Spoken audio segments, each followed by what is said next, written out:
রাজ্যে শুরু হলো যুবসাথী প্রকল্পের আবেদন করার প্রক্রিয়া। 294টি বিধানসভা কেন্দ্রে যুবতীদের উৎসাহ এবং উদ্দীপনা চোখে পড়ার মতো ছিল। কলকাতা, হাওড়া সহ বর্ধমানের একাধিক ক্যাম্প পরিদর্শন করলেন স্থানীয় বিধায়করা। মুখ্যমন্ত্রী মমতা বন্দ্যোপাধ্যায়ের উদ্যোগে রাজ্যের যুবক যুবতীদের পাশে এবার রাজ্য সরকার। পূর্বের ঘোষণা মতো 15 ফেব্রুয়ারি রবিবার থেকে রাজ্যের 294টি বিধানসভা কেন্দ্রে শুরু হলো যুব সাথী প্রকল্পের বিশেষ ক্যাম্প। মাধ্যমিক বা সমতুল পরীক্ষায় উত্তীর্ণ হলেই মিলবে এই সুবিধা। 21 থেকে 40 বছর বয়স পর্যন্ত যুবক যুবতীরা এই পরিষেবার অন্তর্ভুক্ত হবেন।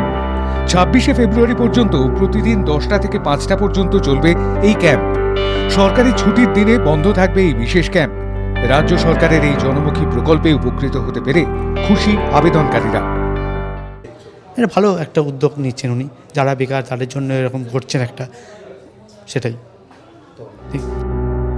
কলকাতার রাসবিহারী বিধানসভা কেন্দ্রের ক্যাম্প পরিদর্শন করলেন বিধায়ক দেবাশিস কুমার। মূলত রাসবিহারী অঞ্চলে 11টি ওয়ার্ড মিলে বড় 8 অফিসে হয় এই বিশেষ ক্যাম্প। আবেদনকারীরা ঠিকমতো সুযোগ সুবিধা পাচ্ছেন কিনা তা খতিয়ে দেখেন বিধায়ক। মানুষের উৎসাহ ও উদ্দীপনা রয়েছে যুব সাথী প্রকল্প নিয়ে, জানালেন বিধায়ক দেবাশিস কুমার। একটা প্রবল উৎসাহ এবং উদ্দীপনা আমরা দেখছি। 11টার আজকে প্রথম দিন, 11টা থেকে অপারেশন শুরু হয়েছে, ফর্ম দেওয়া জমা নেওয়া।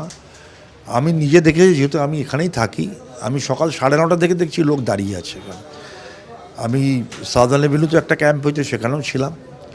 যেভাবে আজকে মানে প্রথম দিন, এখনও অনেকের কাছে খবরটাই ঠিকমতো পৌঁছয়নি, তার উপরে যেভাবে লোক নেমেছেন, তাতে এই প্রকল্পের মানুষের সমর্থন আছে এবং এই প্রকল্প মানুষ গ্রহণ করেছে, এটা আমার মনে হচ্ছে।